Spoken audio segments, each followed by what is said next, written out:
mudana gudoomiye dalkan danihiisa xeerar u adeega horay ayay ugu qoreen dawladihii naga horeeyay mana aragno duruufo qasbaya oo loo qaateena wax ka bedelka xeerka bankiga dhexe ee lambar 130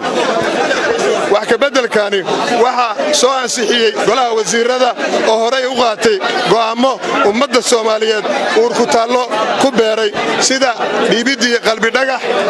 iyo ku sheegidii ururka ONLF argagaxiso go'aamada noocaas oo kale marka ay golaha qaataan sida caadada ahayd loogana bartay golaha shacabka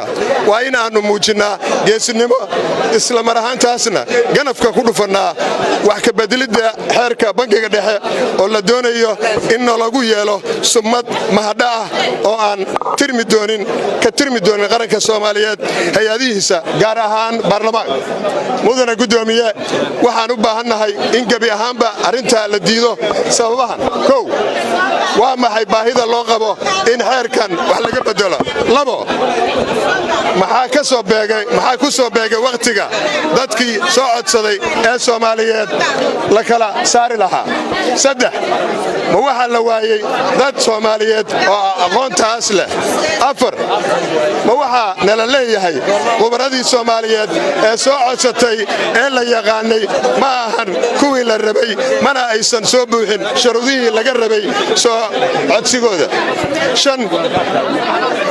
waxay ummadda Soomaaliyeed u tuhunsan yihiin in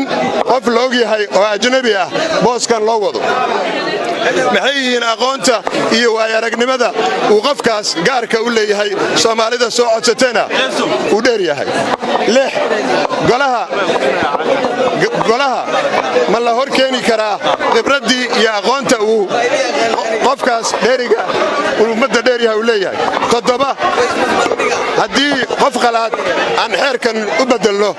maxaa diidaya in baritana aan bedelno lahaanshada dhulka Soomaaliyeed waa halkan ka oran jiray Soomaaliya waa iib meel lagu dagaalo dalka ciidankiisii dooxeen cadaawaha durba guulo badan iyo degmooyin ay xoreeyeen doqon caadigu soo dumay durbaan u garaaca dabadeed yiraahda aniga dalaalo dalka noo gadaya danyartii maskiinka iyo dumarkan go'ayana dan inagama hayse dibadbaxa dadweynow daartay dhex jiifaan iyaguna isku doorteen haddana ay ka doodaan danahooda gaarka waa in laga dushayo dibadda laga saara xildhibaanada gadaal ka hadlaya shaki kuma jiro inaan qorayno heestii xildhibaanada xal qaadato magacyadooda ku soo bixi doonaan inta soo gaf ku noqon mayso jiritaanka iyo madax banaanida golaha shacabka in wax ummaddu diidan tahay nala hor keeno nalagana fisho in aan yeelno wax ka bedelka qatarta xambaarsan sagaal sida xeerarkeena shaqaaluhu qabaan shaqo qof Soomaali ah uu ka shaqayn karo qof qalaad looma dhiibi karo iyadoo aan ognahay muwaadiniin haldoor oo Soomaali ah oo shaqadan ku haboon inay soo codsadeen maxay tahay sababta ajnabi loogu doonayo shaqadan mudana gudoomiye waxaan baarlamaanka Soomaaliyeed u soo jeedinayaa in aan sinaba loo aqbalin dabinka laga soo shaqeeyay isla mar ahaantaana aan qaadno go'aan shacabka naga sugayo oo ah difaacidda dantooda iyo inaan ka qabanno hadimada lala doonayo mudana gudoomiye